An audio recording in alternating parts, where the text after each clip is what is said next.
On a tous kiffé Arcane saison 1. C'était grandiose et la saison 2, n'en parlons pas, c'était un ovni de qualité. Petit disclaimer, cette vidéo va salement spoiler Arcane saison 1 et 2.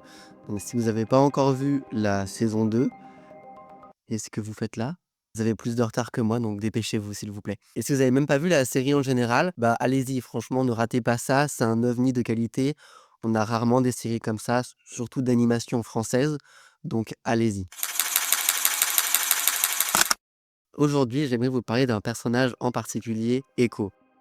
Déjà, dès la première saison, c'était un de mes personnages favoris, mais je trouvais qu'il était un petit peu sous-représenté à l'image. Et à raison, parce qu'il apparaît à peine 20 minutes sur les 8 heures de la série. Oui, j'ai chronométré, c'est approximatif, mais j'ai chronométré. Ça fait donc à l'écran le minutage que j'ai effectué de Echo par épisode. Dans la saison 2, c'est pareil, il est absent 5 épisodes sur les 9 de la saison, il apparaît que 37 minutes au total. Rendez-vous compte, Echo apparaît sur le total de la série 57 minutes, un peu moins d'une heure sur les 16 heures que représente la série. Et il est au générique. Dites-vous que Celica, qui apparaît plus que lui dans toute la série, elle n'y est même pas.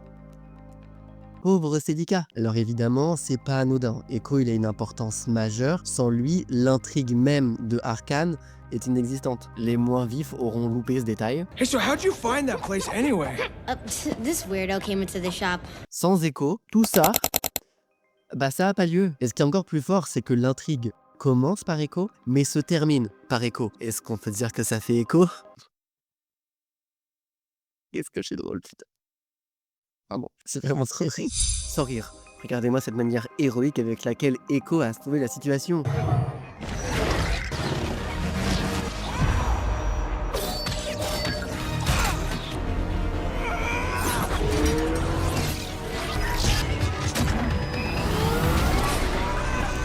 Attendez, là il y a un problème. Si là, je vous le remets. Là, il y a un problème. Là, il y a un problème. Mais pourquoi personne n'en parle?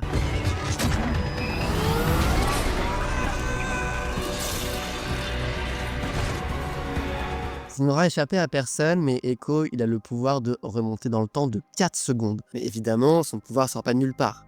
Dans le sublime épisode 7 qu'on a tous adoré pour la danse entre Powder et Echo, c'était magnifique. Il y avait aussi des passages où Heimerdinger, Echo et la version alternative de Powder travaillaient sur une machine.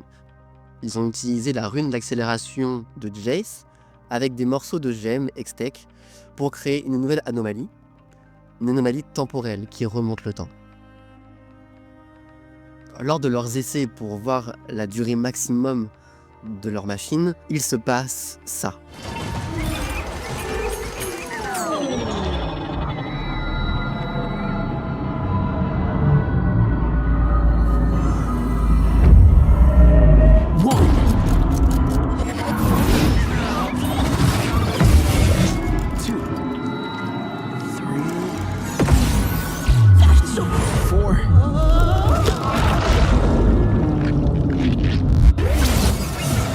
Au-delà de 4 secondes, les personnes autour explosent. En témoignent les restes de poils de Heimerdinger sur le petit nez de Echo.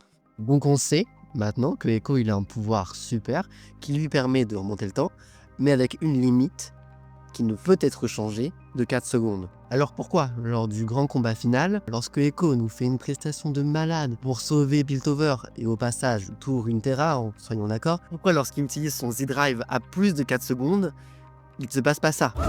Oui, c'est ça mon problème. J'en ai fait des insomnies parce que personne n'en a parlé et je veux une réponse. Au départ, je voulais juste faire une vidéo où je vous posais le problème et que je vous laissais trouver une réponse vous seul. Puis après, je me suis dit, Chennai, réfléchis par toi-même, apporte une réponse au peuple et deviens ce héros que tout le monde désire. Du coup, voici mes 3 théories. Théorie numéro 1, on ne peut pas tuer l'inanimé. Cette théorie est simple. Dès que la limite des 4 secondes est dépassée, les êtres vivants autour qui subissent le temps explosent. Étant donné qu'à ce moment-là, Victor, il a déjà commencé sa grande évolution, tous les êtres vivants sont déjà tous soit des mannequins de Zara, soit des junkies à la Fashion Week. Bah Echo, il peut reculer le temps au-delà de 4 secondes parce que même lui, il est en train de se faire posséder. Donc vu que rien n'est animé, rien ne peut exploser. Donc le temps peut reculer un peu plus.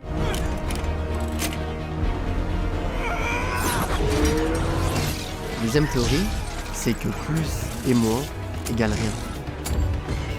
Vu que deux anomalies sont au même endroit, le Z-Drive de Echo et Victor sous l'emprise du X-Core, leurs effets indésirables s'annulent entre eux. C'est d'ailleurs pour ça que le temps s'arrête lorsque Echo balance son Z-Drive dans la gueule de Victor. Ce qui permet ensuite à Jace et Victor dans le monde un petit peu spatial de relancer le temps avec la rune d'accélération que Jace a au poignet. Et donc, personne n'explose. Les effets d'accélération et de recul sont en même temps, bah il se passe rien. Troisième théorie, le foutu pour foutu.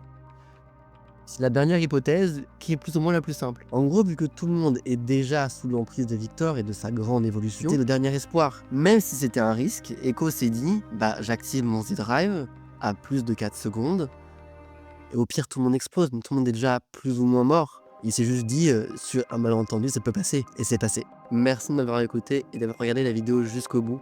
N'hésitez surtout pas à envoyer vos théories en commentaire, ça m'intéresse vraiment d'avoir vos réflexions sur le sujet. Merci à Emeline pour son talent des lumières, parce que sinon la vidéo serait beaucoup plus moche.